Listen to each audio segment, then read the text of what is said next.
Македонија доби нова донација на вакцини, овој пат од Унгарија. Станува збор за 6000 дози на AstraZeneca. Вакцините ќе бидат наменети за имунизација на граничната полиција.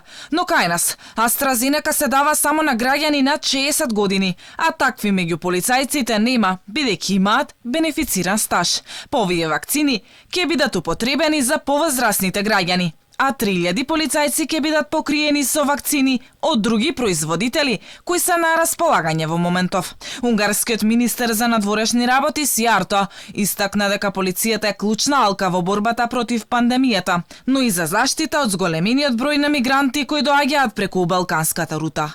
Имаме интерес да гранична служба на Северна Македонија биде у добра кондиција, а за да биде у добра кондиција потребно е полицајците да бидат здрави и силни.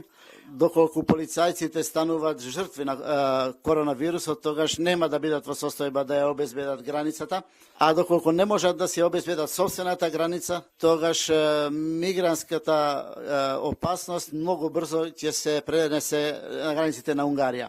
Сијарто кажа дека Унгарија ги отвара границите за сите вакцинирани македонски државјани.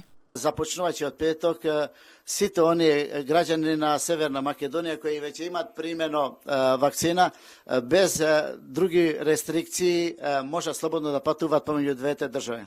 Инаку ова не е прва донација од Унгарија. Пред една година со специјален воен карго авион. Сијарто допатува во земјава директно од Унгарија со пакети и помош од 100.000 заштитни маски и 5.000 заштитни скафандери.